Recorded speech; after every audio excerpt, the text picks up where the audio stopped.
Hey everyone, welcome to CarVenture.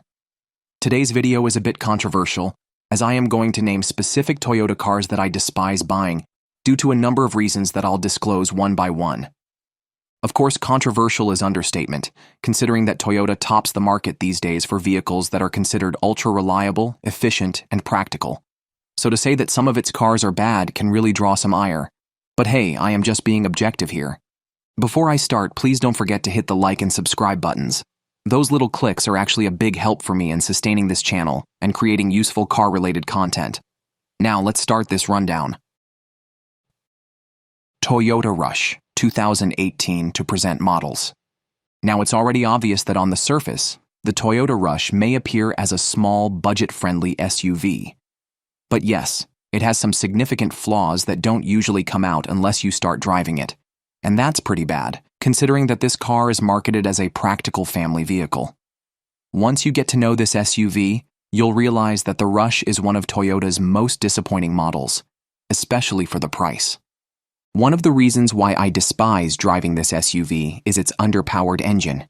It's underwhelming, as it only produces 102 horsepower, which isn't something that you would expect from any vehicle that is designed by Toyota. Its 1.5-liter 2NRVE dual VVTi gasoline engine is just weak for its weight and size. Keep in mind that this engine is also fitted to the Toyota Avanza, but it has no issue since it's a smaller and lighter vehicle. Of course, the mismatch of its size and engine makes it a sluggish ride, especially when it's carrying passengers. It takes around 13 to 14 seconds for it to hit 60 miles per hour from zero, which, by modern standards. Its throttle response is also delayed, so it's not an ideal car to use for overtaking, especially on highways. It's too risky and stressful. Plus, maintaining it at high speeds on freeways is a hassle. It feels like you're pushing the engine to the limit, which makes the car a lot noisy and unstable. There's also an issue of its transmission. As a matter of fact, it's outdated.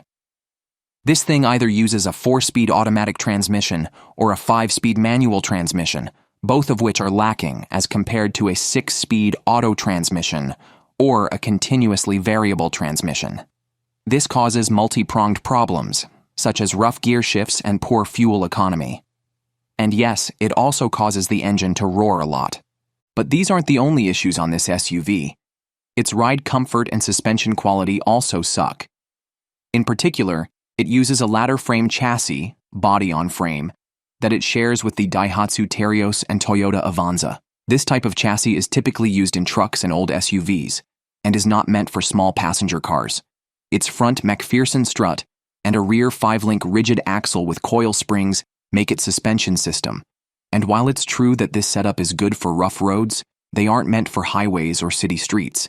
They simply make the Rush bumpy and uncomfortable for its occupants. Toyota CHR 2018 to 2023 models. The Toyota CHR is a subcompact crossover that I don't particularly hate, but if the question is about whether or not I want to own and maintain it, that's a different story. I don't want to add problems to my system anymore.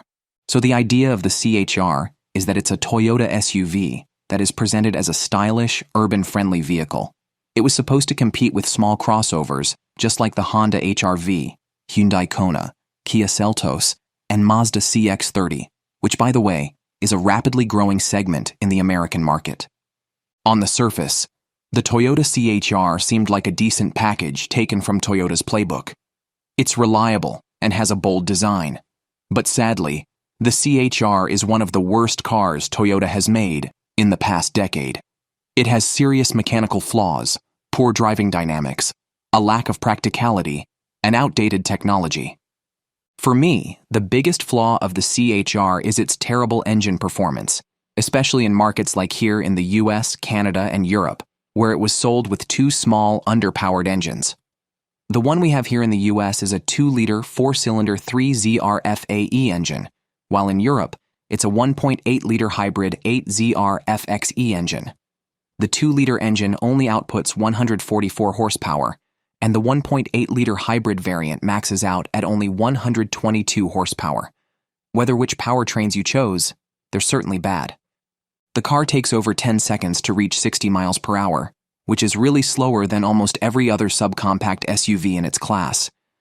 Then there's also the fact that its transmission doesn't aid in its proper acceleration, so don't feel surprised if you find the CHR sluggish and unresponsive.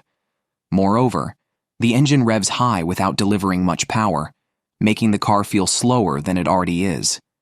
I also see it as the worst in class when it comes to interior space and practicality. I know that the Toyota CHR was supposed to be a practical subcompact crossover, but it fails miserably at offering space, comfort, or cargo capacity. The rear seats are extremely cramped, making the CHR one of the worst small SUVs for families or tall passengers. In addition to that, its sloping roofline and thick C-pillars create horrible rear visibility. The tiny trunk space, which only has a capacity of 19.1 cubic feet, doesn't make the CHR a good hauler either. Toyota Yaris 2007 to 2020 models. You should only buy the Toyota Yaris, specifically its 2007 to 2020 models, if you hate yourself. That's the only time you're actually allowed to buy this car, and I'll forgive you for that. On the surface, it's a practical, affordable, and fuel-efficient subcompact car, and should appeal to first-time car buyers or those looking for a budget-friendly vehicle. Well, we all can agree that Toyota is famous for making reliable cars, but the Yaris is a perfect example of how quote-unquote reliability alone does not automatically make a car good. Despite its reputation for being dependable, the Toyota Yaris suffers from serious flaws in performance, comfort, build quality, features, and driving dynamics that make it a bad choice for any buyer. First, it has an underpowered and outdated engine performance across different model years, which is awful, since that only means that Toyota didn't bother to tinker with it. Perhaps the only positive aspects that these engines can offer to you are that they're reliable and fuel efficient. But other than that, I don't think you'll ever really enjoy this car. The 106 horsepower output is extremely weak, making the car one of the slowest subcompact cars in its class. This is further aggravated by the fact that it uses a 4-speed automatic transmission that is outdated even by 2007 standards, causing sluggish acceleration and poor fuel economy on highways. The Yaris takes around 10 to 11 seconds to reach 0 to 60 miles per hour, making it dangerously slow for overtaking or highway merging. And yeah, I know that this is advertised as an economy car, but that doesn't justify the fact that it has an inferior interior. From 2007 to 2020, the Toyota Yaris is consistent in feeling cheap, basic, and uncomfortable. Again, a budget car should not excuse itself for disappointing its consumers.